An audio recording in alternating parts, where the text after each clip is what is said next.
Russell just did a segment about Tesla. Tesla, a brand with certain controversies obviously attached to it, but with a very loyal following. Here's another brand that fits the same description that's now under fire from South Carolina Senator Lindsey Graham. I'm talking, of course, about Chick Fil A. This is war, Lindsey Graham clucks, nice play on words, at New York officials over Chick Fil A bill. From the Huffington Post, Senator Lindsey Graham has declared war over a New York bill that poses a conflict with Chick Fil A's close on Sundays policy. The South Carolina senator took to social media on Friday to criticize New York state officials over the bill, which would require restaurants that are part of the state's highway system rest areas to be open 7 days a week. The bill, quote, wouldn't immediately apply to restaurants currently operating at the state's rest areas, but would impact future contracts for food service there, the Associated Press noted. This is war, wrote Graham in defense of the fast food chain, which has maintained founder S. Truett Cathy's policy for employees to use Sundays to spend time with family or worship. We obviously know it's a very sort of Christian conservative company. Graham later shared a picture of him in front of a Chick Fil A restaurant in Midtown Manhattan, a location that wouldn't be impacted if the bill were to become law, to send a clear message. He noted if the bill goes forward, he'd introduce legislation withholding federal funds from any city or state that requires Chick Fil A to open on Sunday. So here's Lindsey Graham. As if the insanity by the left couldn't get any worse, Democrats in New York are trying to force Chick Fil A to open on Sundays. I showed up to their Manhattan location while visiting NYC to send a clear message. Hands off our Chick Fil A. This is the Chick Fil A at Herald Square. Yeah, I know in exactly Midtown. where he is. Yeah, that was. Midtown. I'm pretty sure that was the first one that opened in New York. And yes, we have so with many an asterisk. There's we an have asterisk. we have so many transplants here. It was a huge event because I heard of Chick Fil A. It still is. That line is long out the before door all it the came time. into New York. Yep. And when I had it, I expected it to be okay. Some people disagree with me about this.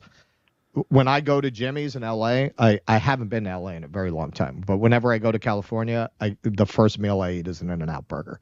I love In-N-Out burgers. I thought Chick Fil A would be like an In-N-Out burger, like the chicken sandwich equivalent of quality. It's a fucking chicken sandwich, man. I don't know what y'all are going on about like that. Yeah, no, I agree with that 100%. But this Chick Fil A is always crowded. The line's always out the door. It's the first like real franchise location. They did have Chick Fil A sandwiches, though. They had a kiosk in an NYU cafeteria building on University Place. Oh, did they? That not a lot of people knew about, and it wasn't really considered a legit Chick Fil A because they didn't have the signature sauce there, but they did have the Chick Fil A sandwiches there. I see. And it was inside a cafeteria. It didn't have a storefront on the street, Right. so not a lot of people knew about it. It wasn't open to the public. Yeah, exactly. It's kind of one of those hidden things for the NYU kids. But yeah, it's a major sensation. Now, obviously, the way the article mentions, this location would not be impacted. Chick Fil A is opening a bunch of locations on the New York State Throughway. That's what caught my eyes about this story, because I drive on the Throughway a decent amount, being in the Albany area. It runs right through this area. And before we moved, Amanda had to drive the Throughway every day, and I would go with her a few times. And I noticed they are opening Chick Fil A's on the Throughway sort of rest areas. A couple are already open, but some of them aren't, which means they may be subjected to this new "you must open on Sundays" policy.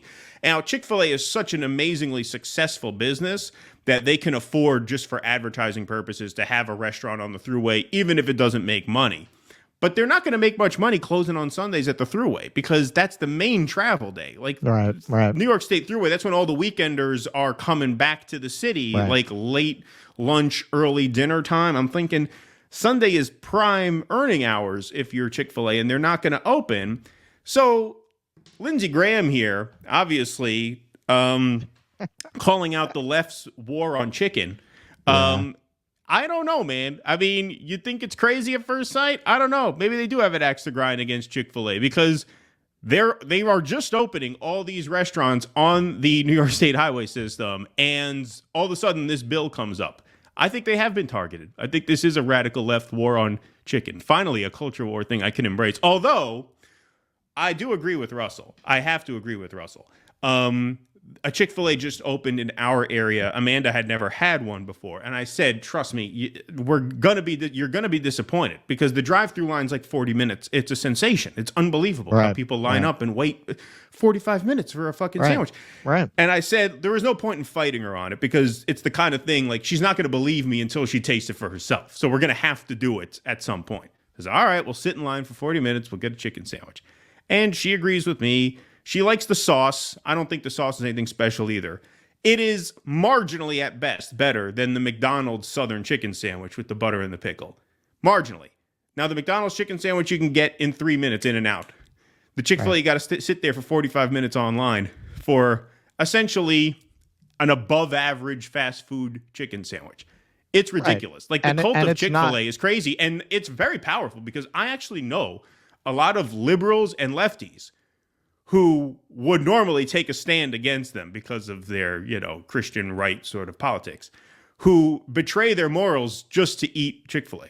So people love this stuff. They absolutely adore they won't even go off X. They're certainly not going to deny themselves what they consider a delicious chicken sandwich. They love it. It's not even better than, a Popeyes chicken is better. Popeyes is way better. The Popeyes KFC chicken sandwich is a million times better. So I don't get the whole Chick Fil A business. I don't understand what the appeal of it is. They must just have a great PR department. It's like the pizzeria here in Brooklyn Heights by Dumbo Grimaldi's. They always have a line, and if there's one food item we take seriously in New York, it's our pizza. Bagels would be second, but pizza is definitely number one. It's never on our top 10 lists. Every year, New York publishes, you have different papers will publish best top 10 pizza in New York. Grimaldi's is never in the top 10. So where's this line coming from? The only thing I can think is some travel guide like Frommer's or something must have mentioned it. But it's old, too. There's a history behind it, I guess. Yeah, but yeah, it's not worth There's a history behind a lot of pizza. Like, don't get me wrong, it's not bad. It's not bad pizza, but there's much, much better pizza in New York than Grimaldi's. It seems like it's just one of those things, man. Word of mouth. I guess if you're from certain parts of the country, you grow up on it. I mean, that has a lot to do with it. That's why you get people who it never makes sense. Why do we have Subway in New York when any corner bodega will give you a better sandwich? Much better sandwich than you're going to get at Subway, because you got these people come in from the burbs, from other places, who that's what they grew up on. They think that's what it's supposed to taste like. Yeah, I dated a girl who preferred Domino's to real pizza, and I couldn't figure it out. I said, "Oh man, that's what they fucking get in Michigan, man." Right. She associates that with her childhood. So that's the only thing I can think with Chick Fil A. In terms of it being a war on chicken, I mean, you could look at it the other way. Yes, they're responding to Chick Fil A opening these rest stops.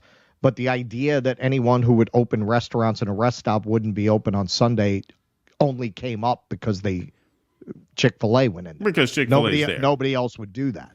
So It might not be about Chick Fil A. It might just be about you don't want them taking up the real estate at the rest stops if they're not going to be open on Sunday when drivers need them most. I might buy that, but these rest stops have different restaurants in there. There's other dining options. Like, I used to like a rest stop Sbarro on the way back from the city sometimes, and they would close all the time randomly. So, I think they are being singled out.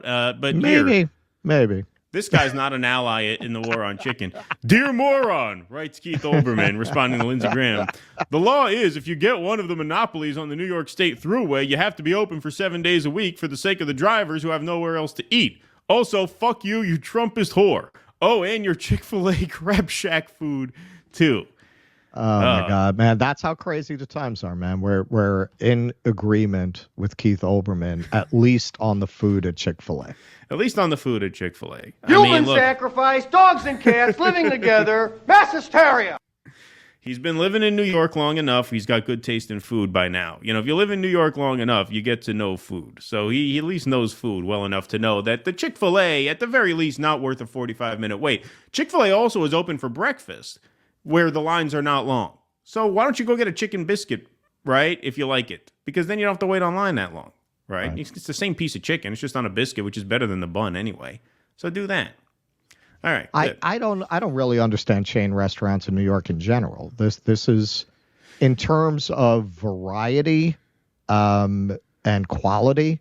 New York's the best food town I've ever been to. I don't think there's easily. anything quite like New York. No. So you can get a good version of pretty much anything that is not mass manufactured like that.